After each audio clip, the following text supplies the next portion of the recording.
नमस्ते बच्चों। देखिए, आज मैंने असर्शन रीजन क्वेश्चन और उसके आंसर्स लेके आई हूँ। और ये तो कथन कारण सहित उत्तर है। तो शुरू करें। कथन कारण पर आधारित प्रश्नों के उत्तर सीख लें। पहला प्रश्न ये है कि हमें अपने मन का अहम का भाव त्याग कर मधुर भाषा का प्रयोग करना चाहिए। इसका कारण इस प्रकार दिया है कि अहंकार भरी बातें करें तो सब खुश हो जाएंगे। आपने समझ लिया होगा। देखिए, कथन तो सही है लेकिन कारण बिल्कुल गलत है। अहंकार भरी बातें करें तो लोग खुश नहीं हो जाते। ऐसा कौन खुश हो जाएगा? तो उत्तर सी है। फिर कथन, जो लोग सांसारिक सुखों में खोए रहते हैं वे सोए हुए हैं।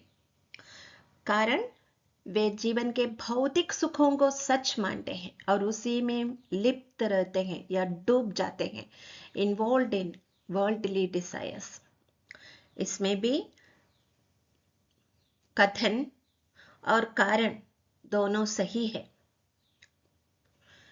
इसलिए वो सांसारिक सुखों में खोए रहते हैं और कभी कबीरदास कहते हैं कि वे सोए हुए हैं। तो सही व्याख्या की है।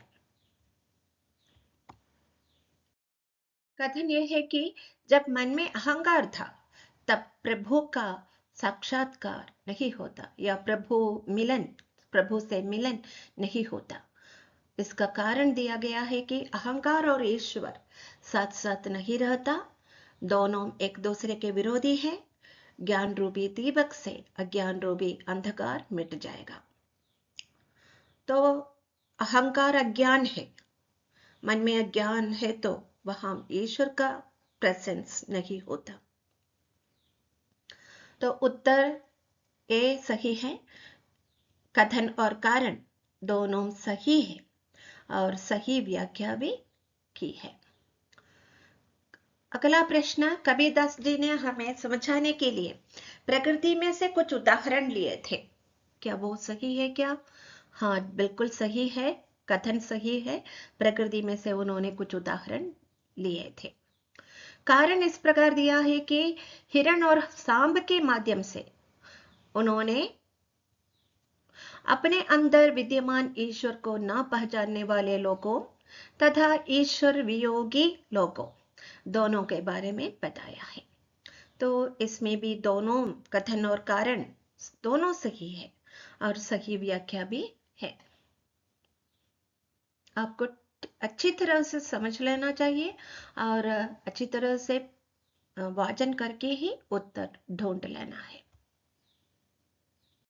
कथन इस प्रकार है कि जो सांसारिक सुखों को व्यर्थ नहीं समझते वे जागते रहते हैं। ऐसे लोग अपने को ईश्वर के प्रति समर्पित करने के विरोधी हैं। तो यहाँ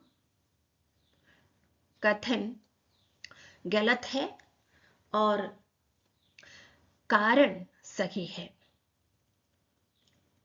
जो सांसारिक सुखों को व्यर्थ नहीं समझते हैं वे ईश्वर के प्रति अपने आप को समर्पित नहीं करेंगे।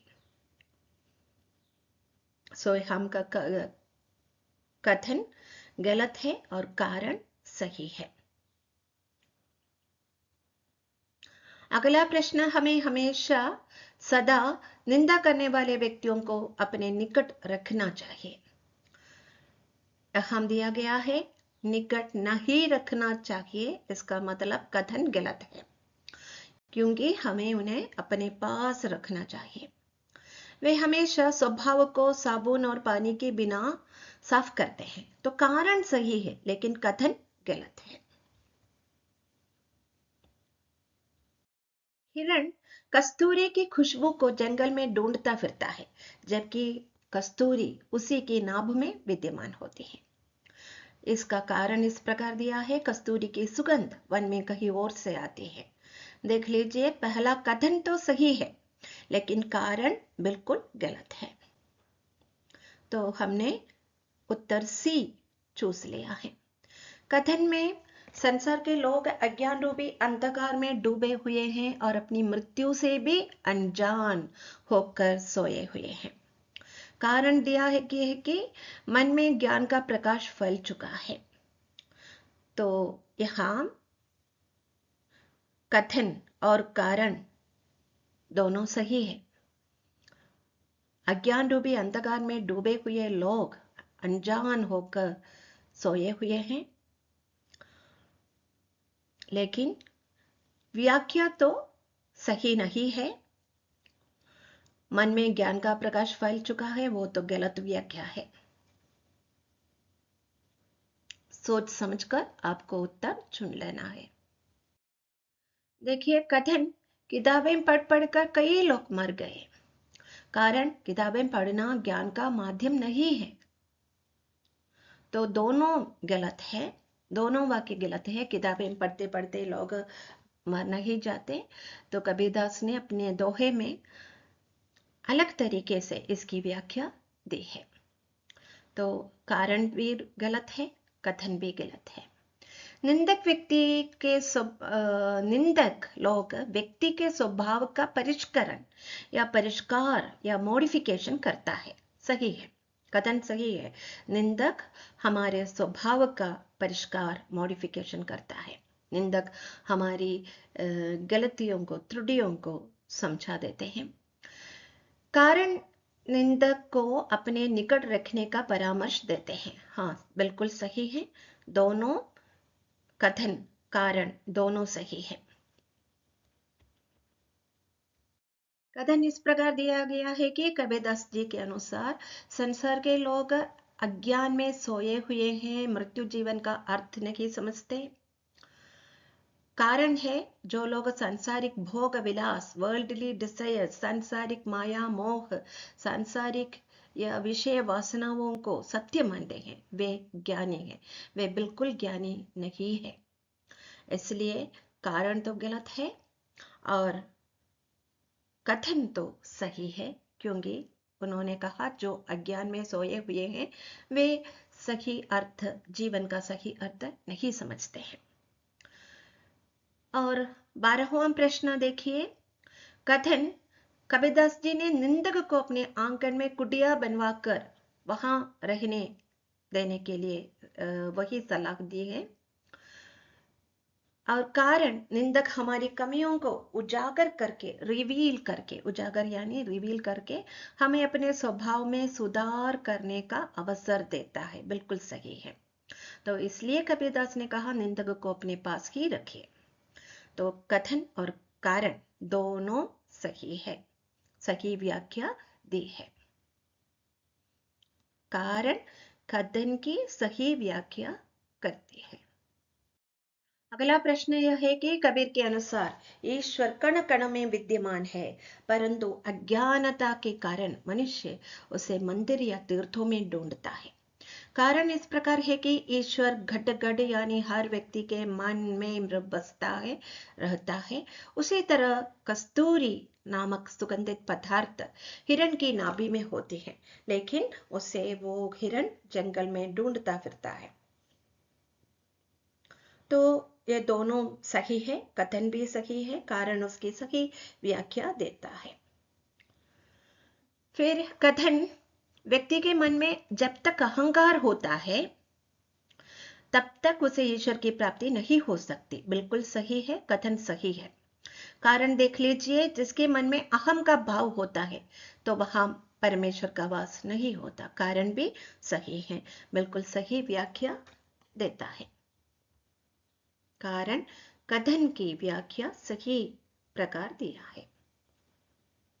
कथन इस प्रकार है कि विरह की पीड़ा यानी अपने प्रियजनों से अलग होने का दुख बहुत तीव्र है, वेरी शार्प, वेरी डीप। वो तो शरीर में सांब के लौटने के जैसा है। तो कारण इस प्रकार है कि ईश्वर से अलग होकर व्यक्ति जी नहीं सकता, अथवा जीता है तो भी वो पागलों के जैसा जिएगा। वो तो सही है दोनों। और कथन तथा कारण दोनों सही हैं। फिर से देखिए, सुखी लोग खाते पीते सोते हैं, वे दुनिया की चिंता करते हैं नहीं, बिल्कुल रॉन्ग है। दुनिया की चिंता नहीं करने वाले हैं, वे अपने बारे में सिर्फ सोचते हैं।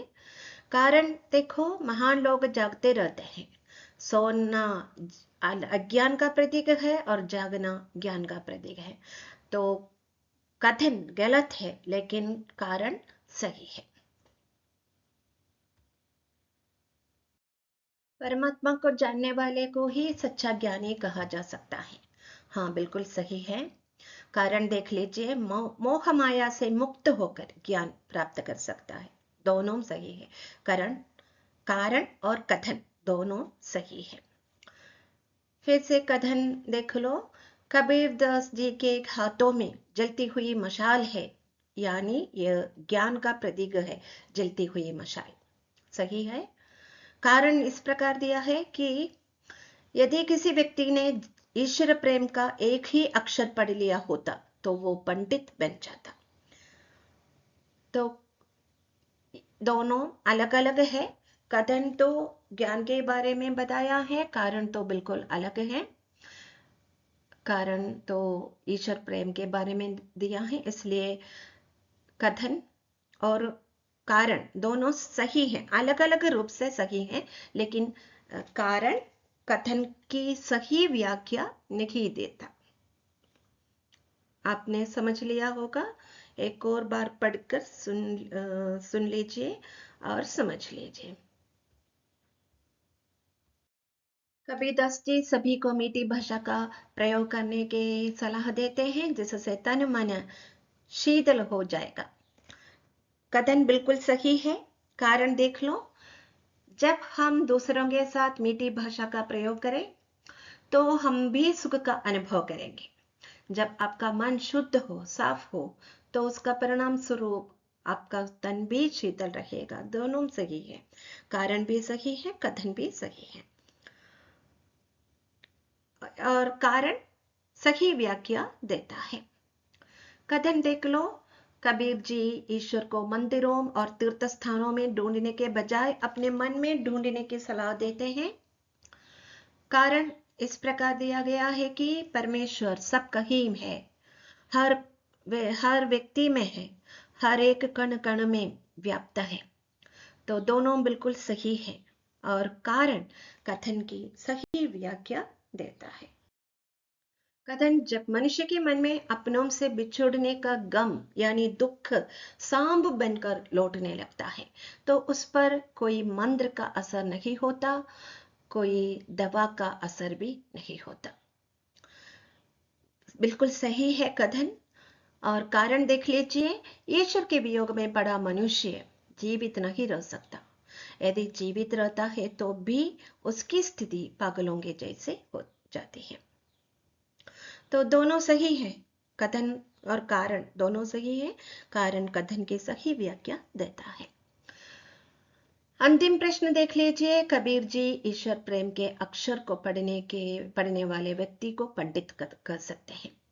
यदि हमें ज्ञान प्राप्त करना है तो मोह माया का त्याग करना बहुत जरूरी नहीं है। हाँ, इसमें प्रॉब्लम है। देखिए, कथन तो बिल्कुल सही है लेकिन कारण गलत व्याख्या देता है, इसलिए कथन सही है लेकिन कारण गलत है। आपने समझ लिया होगा। ये तो आपकी परीक्षाओं के लिए बहुत अधिक उपयोगी होगी। आप इसका सब्सक्राइब करना ना भूलिएगा। अपने मित्रों के साथ शेयर भी करें, साझा करना ना भूलिएगा और अपनी कमेंट्स भी दीजिए और लाइक भी करें। ठीक है, धन्यवाद।